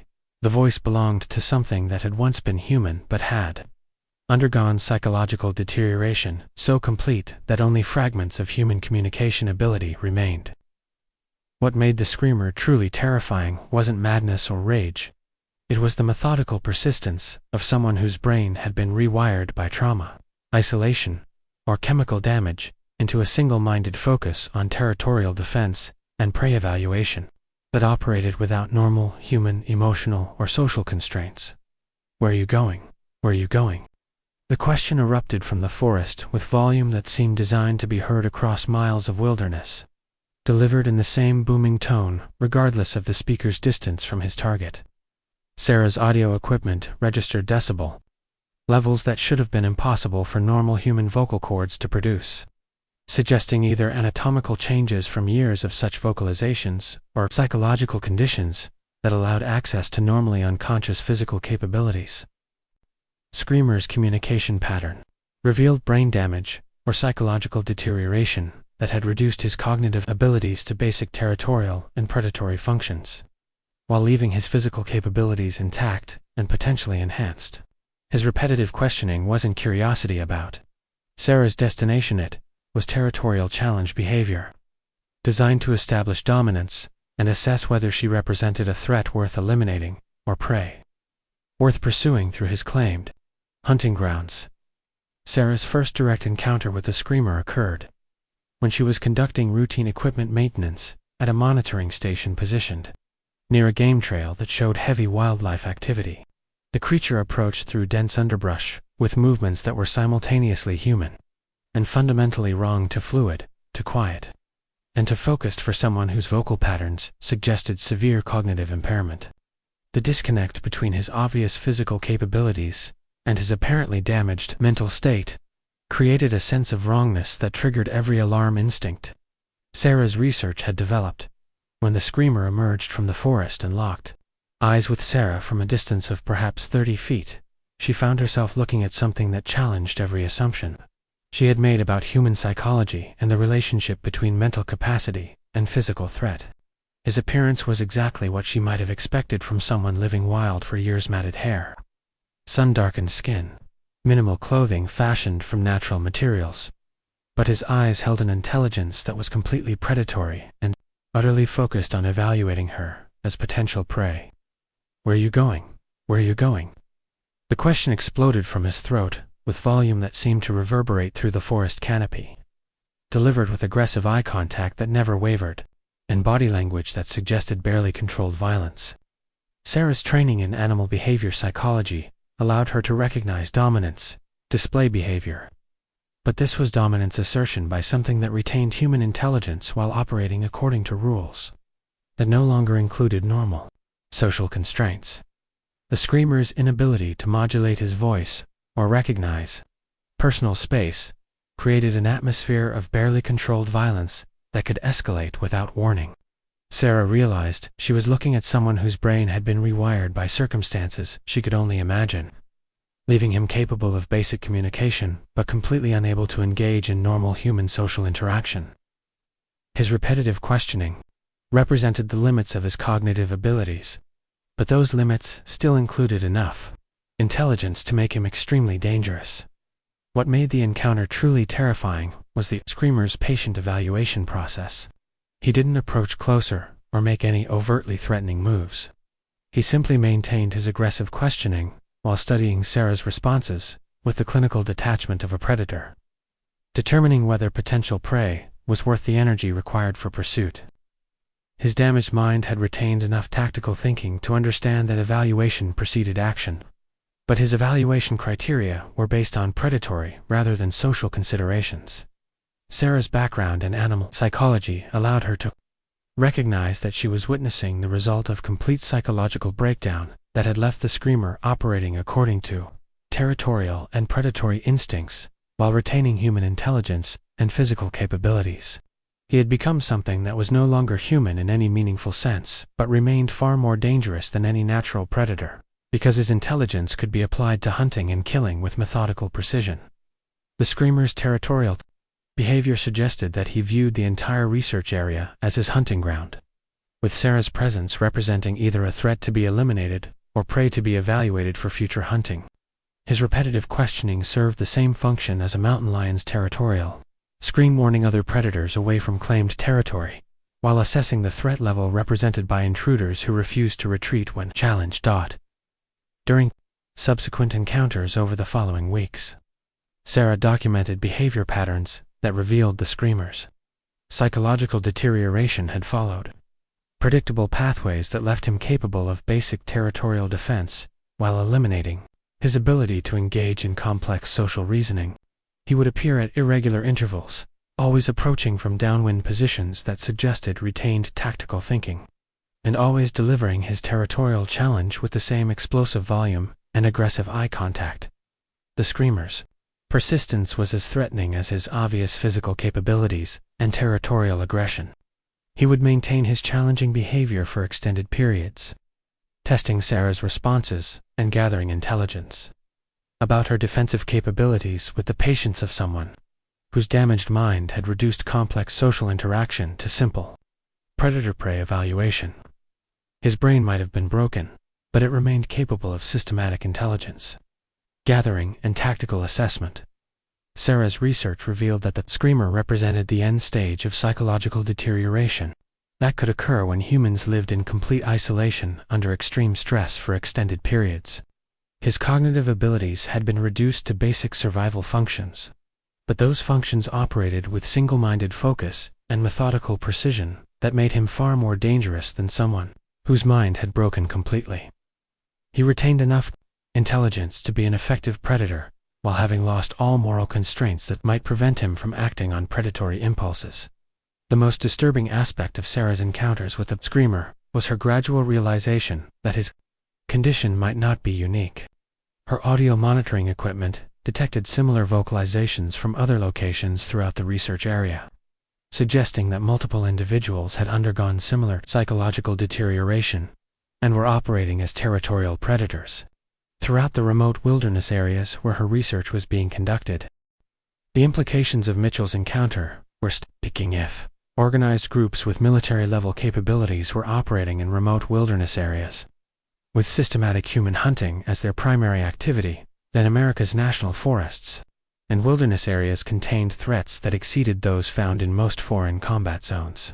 The acoustic warfare, tactical coordination, and systematic intelligence gathering he had witnessed represented capabilities that could only have been developed through extensive practice and institutional knowledge sharing between multiple organized groups. Most disturbing was Mitchell's recognition that his opposition's systematic approach to human hunting indicated they had developed their own culture, training protocols, and institutional knowledge that allowed them to operate as an organized, predatory civilization within America's wilderness areas. They weren't criminals hiding from civilization, they were an alternative civilization that had evolved specifically to prey on the civilization that most Americans assumed was the only organized human presence in remote natural areas. The encounter left Mitchell forever changed by the knowledge that his extensive military training and combat experience had been inadequate preparation for facing organized opposition that had developed institutional expertise in hunting humans within their claimed territory. The sounds he had heard weren't just communication, They were evidence of an organized, predatory culture that possessed capabilities and coordination that made them among the most dangerous enemies he had ever encountered during his entire military career. Story 10. The organized pack, Lieutenant Colonel James Mitchell, retired, thought his 25 years of military experience, including multiple combat deployments and specialized training in counterinsurgency operations, had prepared him for any threat he might encounter during his solo wilderness adventures. His expertise in recognizing organized enemy activity, developed through years of hunting terrorist cells in some of the world's most dangerous regions, should have provided adequate warning about the coordinated predatory group that would nearly claim his life in the remote Virginia backcountry. Mitchell's planned 10-day wilderness trek through the Jefferson National Forest was designed as both physical challenge and psychological reset after a difficult transition to civilian life following his military retirement. The route he selected avoided established trails and popular camping areas, taking him through pristine wilderness where his hard-won survival skills could be tested against natural challenges that didn't involve the political complexities and moral ambiguities that had characterized his final years of military service. His first indication that something was fundamentally wrong came on the evening of his 4th day, when his finely tuned situational awareness detected sounds that triggered every alarm instinct his military training had developed. The normal evening chorus of forest wildlife had been replaced by an unnatural silence that Mitchell recognized from combat zones where enemy forces were conducting coordinated movement operations. Designed to avoid detection by trained observers, the silence was broken by sounds that challenged Mitchell's understanding of what was possible in remote wilderness areas: coordinated clicks, whistles, and chattering that clearly represented sophisticated communication between multiple individuals, but followed patterns unlike any known human language. The acoustic signature was unmistakably artificial, suggesting organized intelligence rather than natural animal communication. But the complexity and coordination indicated capabilities that exceeded those of typical criminal organizations. Mitchell's military experience allowed him to recognize the tactical sophistication of what he was hearing. The communication sounds were precisely timed to coincide with wind patterns that would carry them maximum distances while making directional identification difficult for potential targets. The timing intervals suggested established protocols for information sharing, tactical coordination, and operational security that indicated extensive training and institutional level organization. As the communications continued throughout the night, Mitchell began to identify distinct patterns that revealed the presence of at least 6 different individuals operating in coordinated formations around his position. Each communicator had a distinct acoustic signature, suggesting established roles within their organization, and their positioning indicated systematic surveillance and intelligence gathering rather than random criminal activity or opportunistic predation. The psychological impact of recognizing that he was facing organized opposition with military-level capabilities was far more disturbing than simple fear of individual criminals or wild animals. Mitchell's combat experience had taught him that organized enemies were exponentially more dangerous than individual threats because they could coordinate complex operations, share intelligence, adapt tactics in real time, and maintain operational security that made them nearly impossible to predict or counter using conventional defensive measures. By dawn, Mitchell had identified communication patterns that revealed his opposition's organizational structure and operational capabilities. The acoustic analysis indicated a hierarchical command structure with established leadership, specialized roles for different team members, and tactical protocols that suggested extensive experience conducting coordinated operations in wilderness environments. He was facing an enemy force that operated with institutional knowledge and systematic training rather than desperate improvisation. The realization that transformed concern into genuine terror came when Mitchell recognized that the communication patterns were specifically designed to create psychological pressure on human targets, while coordinating tactical movements for optimal hunting effectiveness. The sounds weren't just communication. They were psychological warfare designed to break down prey's mental defenses, while gathering intelligence about their capabilities, equipment, and psychological vulnerabilities. The acoustic assault, built systematically throughout the night, starting with isolated clicks that gradually multiplied into a symphony of coordinated sounds that seemed to emerge from every direction simultaneously. Mitchell's military training allowed him to recognize the psychological warfare techniques being employed, sensory overload, designed to prevent accurate threat assessment while creating disorientation and panic that would compromise his defensive decision-making. The sounds reached a crescendo around 3 a.m. when hundreds of distinct clicking sounds merged into a coordinated audio assault that seemed to reverberate through the forest from multiple positions simultaneously.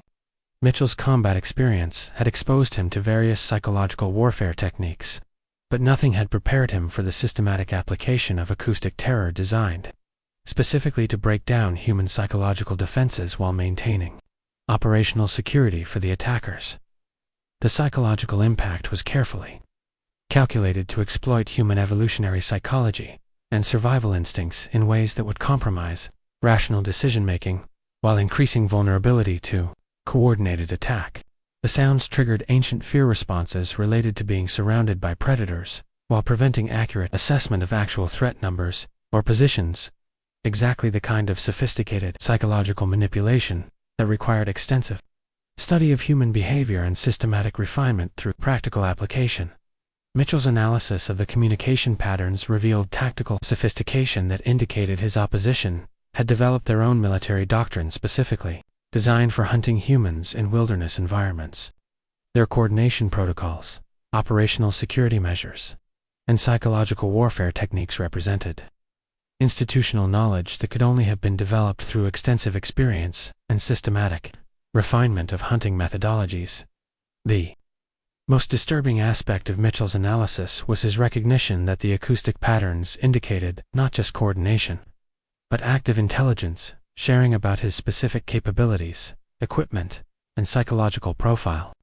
The communications revealed that his opposition was conducting detailed tactical assessment while coordinating their positioning for optimal attack effectiveness.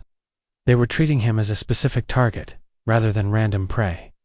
Dawn brought visual confirmation of what Mitchell's acoustic analysis had already revealed. His position was under surveillance by organized opposition, with capabilities that exceeded those of most military units he had worked with during his career. Through his binoculars, he detected movement patterns and coordination that indicated professional-level training, established command structure, and tactical protocols that suggested institutional, rather than improvised organization.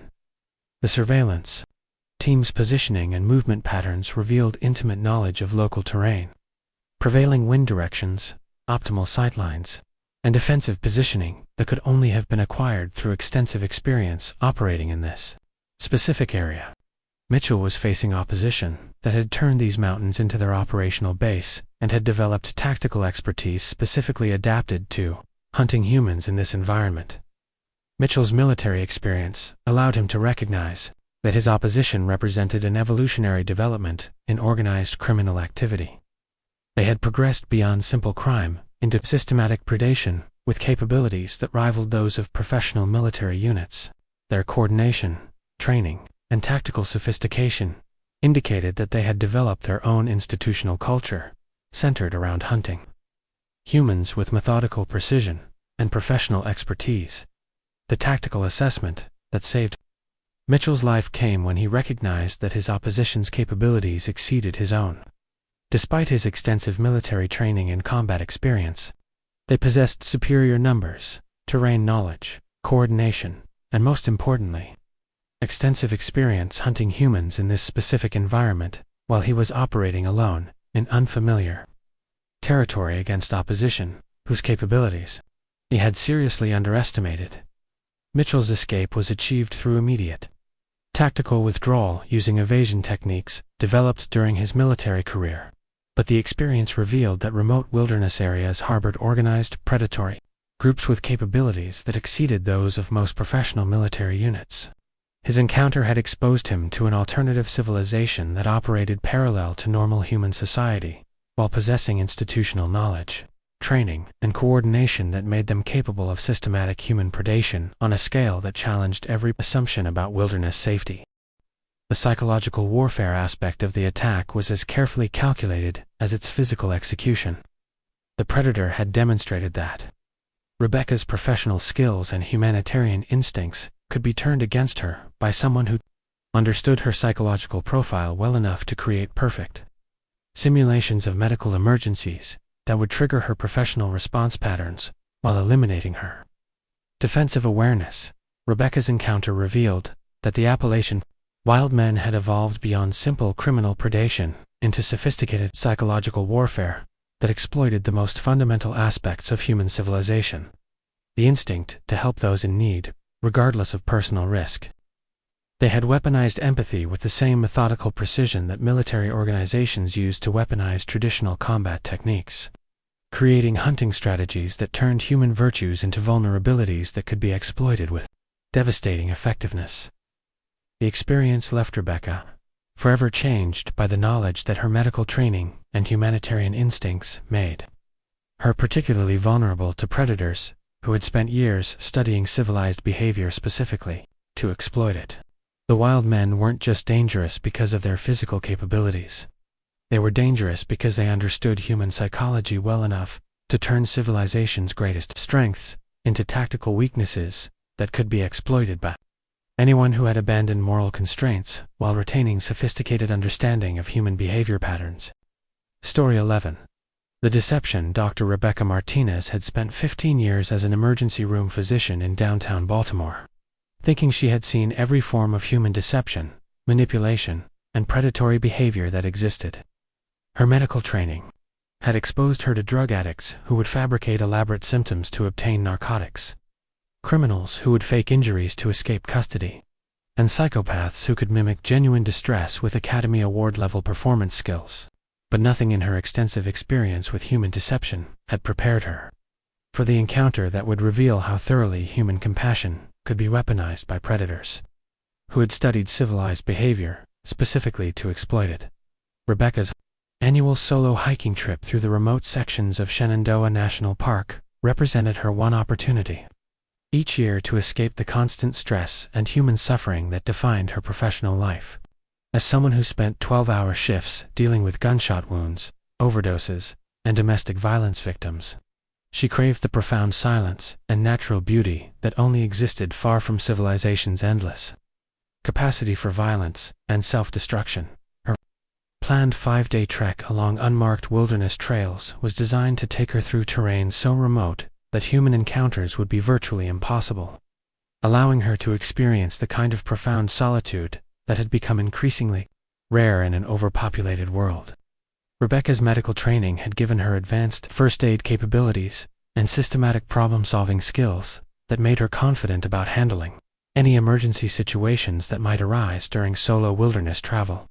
The encounter that would forever change her understanding of human predatory behavior occurred on the afternoon of her third day, when she was following a faint game trail through dense forest that showed no signs of human presence. Her medical training had developed her observational skills to an exceptional degree, making her acutely aware of environmental details that most people would miss. But nothing in her background had prepared her for the systematic deception she was about to witness. The performance began when Rebecca heard faint sounds of human distress coming from an area of thick underbrush, approximately 50 yards ahead of her position on the trail. Her immediate reaction was professional rather than emotional after years of emergency medicine. She automatically began mental triage procedures while moving toward the source of the sounds to assess what medical assistance might be required. "Help. M.E., please help me." The voice carried exactly the right mixture of weakness and desperation to trigger every helping instinct that 15 years of medical training had reinforced. The tone suggested serious injury combined with exposure and dehydration, exactly the kind of wilderness emergency that Rebecca's skills were perfectly suited to address. Her medical bag contained supplies that could stabilize most traumatic injuries until proper evacuation could be arranged. As Rebecca approached the source of the distress calls, she observed a human figure positioned face down in the forest floor, apparently unable to lift their head or move their limbs in ways that suggested either spinal injury or complete physical exhaustion. The person's positioning and movement patterns were consistent with someone who had been crawling through the wilderness for an extended period while suffering from serious injuries or medical conditions. Rebecca's medical training kicked in automatically, as she assessed the scene for potential dangers while preparing to provide emergency care. Her mental checklist included evaluating scene safety, determining mechanism of injury, and planning treatment priorities based on visible symptoms and patient presentation. Nothing in her approach suggested awareness that she was walking into a carefully orchestrated trap designed specifically to exploit her medical training and humanitarian instincts. "Please, I'm hurt. Need help. The patient continued their distress calls while maintaining the face-down position that prevented Rebecca from conducting proper visual assessment of their condition. Their voice suggested dehydration and possible head injury, but the consistency of their pleas indicated retained consciousness and cognitive function that would allow them to provide medical history and symptom description. Once Rebecca could conduct proper examination, the positioning was perfect for someone who had suffered serious injury while traveling alone through wilderness terrain face down, suggested either collapse from exhaustion or protective positioning following traumatic fall, while the inability to change position indicated either severe pain or physical limitations that would require immediate medical intervention. Rebecca's experience with wilderness medicine told her that time was critical for patients in such conditions. What Rebecca failed to recognize was that every aspect of the scene had been carefully choreographed to exploit her specific professional training and psychological profile. The patient's positioning, vocal patterns, and behavioral presentation had been designed specifically to trigger medical emergency responses while preventing the kind of detailed assessment that might reveal deception before the trap could be sprung. As Rebecca knelt beside the apparently injured person and reached for her medical supplies, the transformation was instantaneous and terrifying. The victim exploded into motion with speed and coordination that revealed perfect physical conditioning and complete absence of any injury or medical distress. The face that turned toward held predatory intelligence and anticipatory violence that had been perfectly concealed during the deception phase of the attack. The creature's grin revealed teeth that had been filed into points. Through years of consuming raw meat and embracing predatory lifestyle choices that had eliminated all traces of civilized behavior, the eyes that locked onto Rebecca's held the calculating intelligence of an apex predator who had successfully lured prey into optimal attack position through sophisticated understanding of human psychology and professional behavioral patterns. "Gotcha," the predator whispered with satisfaction that spoke of extensive practice perfecting this particular hunting technique. The word carried implications that went far beyond simple criminal assault. Rebecca was looking at someone who had turned the exploitation of human compassion into an art form requiring study, practice, and systematic refinement. Through application to multiple victims over extended periods, the deception had been flawless because it exploited the one behavioral trait that most clearly separated humans from animals: the instinct to help those in apparent need, regardless of personal risk or rational threat assessment. Rebecca's medical training had actually made her more vulnerable to this specific attack because her professional conditioning eliminated normal self-preservation hesitation when confronted with apparent medical emergencies. Rebecca's escape was achieved through a combination of adrenaline-fueled desperation and the physical conditioning that her hiking hobby had developed over years of wilderness travel. She managed to break free from her attacker's initial grab and flee into dense forest, where her superior conditioning and terrain knowledge provided temporary advantage over a predator whose hunting techniques were designed for quick capture rather than extended pursuit. The psychological impact of the encounter was far more devastating than the physical threat it had represented. Rebecca's entire professional identity was built around helping people in medical distress, but her experience revealed that her humanitarian instincts could be turned against her by predators who understood civilized behavior well enough to exploit it with surgical precision while having abandoned all civilized moral constraints. Themselves, the realization that human compassion could be weaponized so effectively challenged everything Rebecca believed about the relationship between helping others and personal safety. Her medical training had taught her to respond immediately to apparent medical emergencies, but her wilderness encounter revealed that such responses could be predicted and exploited by predators who had studied healthcare professional behavior patterns extensively enough to create perfect simulations of medical distress. Most disturbing was Rebecca's recognition that the exception had been specifically tailored to exploit her professional background, rather than random victim selection.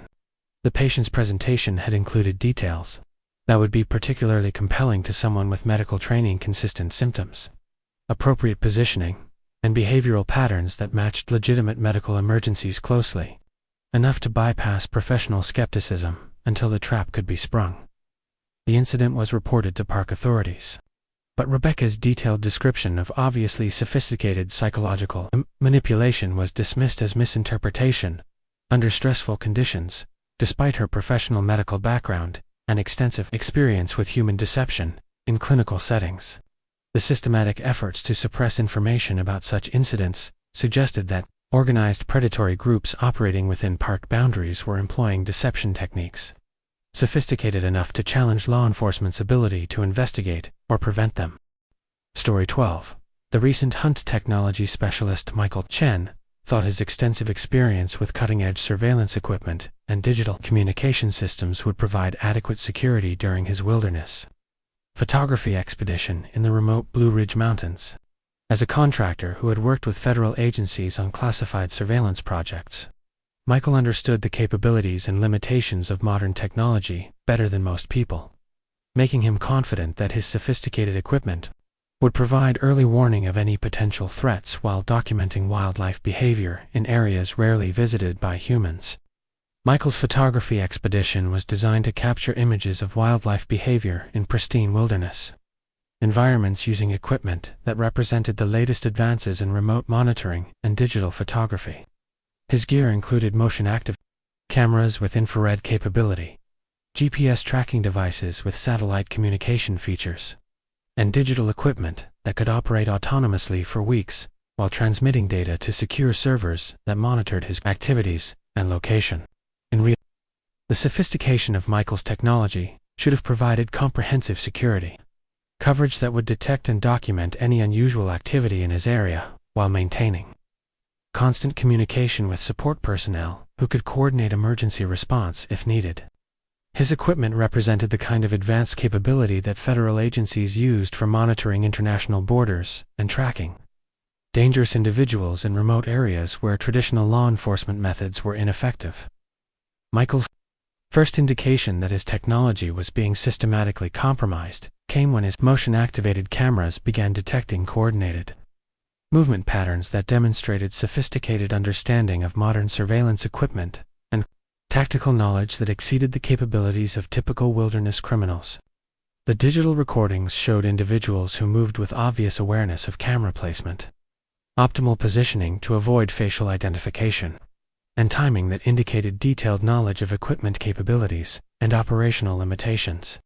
More disturbing than simple equipment avoidance was evidence that Michael's surveillance system was being studied and systematically defeated by individuals who possessed technical knowledge that shouldn't have been available to people living wild in remote mountain areas. His GPS devices were being interfered with, using techniques that indicated understanding of satellite communication protocols, while his digital equipment showed signs of tampering that required specialized knowledge of modern electronics and communication systems.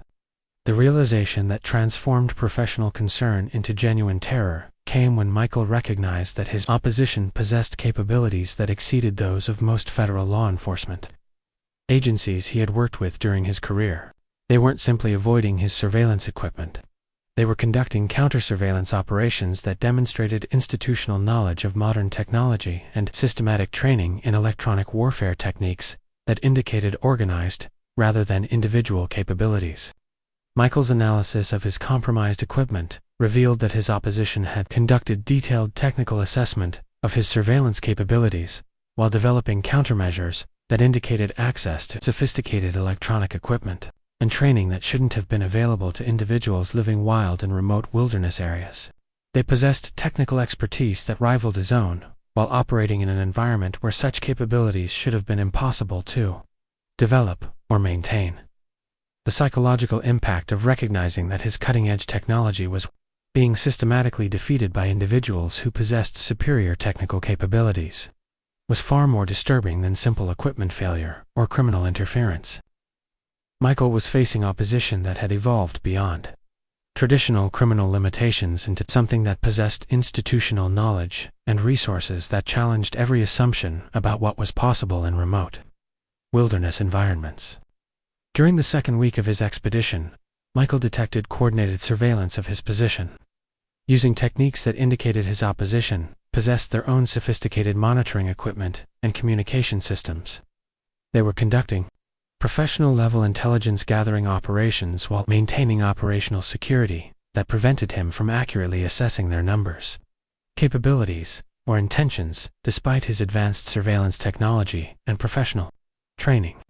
The surveillance techniques being employed against Michael included electronic jamming of his communication equipment, GPS interference that prevented accurate location reporting, and systematic monitoring of his activities using equipment that operated outside the frequency ranges that his detection systems were designed to identify.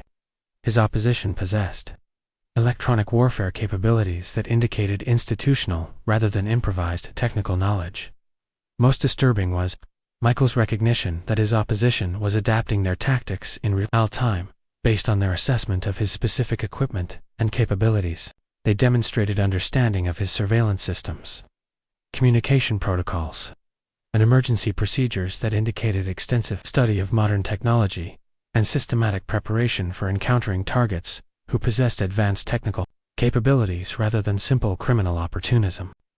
The coordinated nature of the surveillance operation revealed that Michael was facing organized opposition with established command structure, specialized technical roles, and institutional knowledge that had been developed through extensive experience conducting similar operations against targets with sophisticated equipment and professional training. They operated with coordination and technical expertise that exceeded the capabilities of most law enforcement agencies. Michael's escape was achieved only through immediate tactical withdrawal, using emergency protocols that his federal contracting experience had taught him to maintain for situations where his technical advantages were being systematically negated by superior opposition.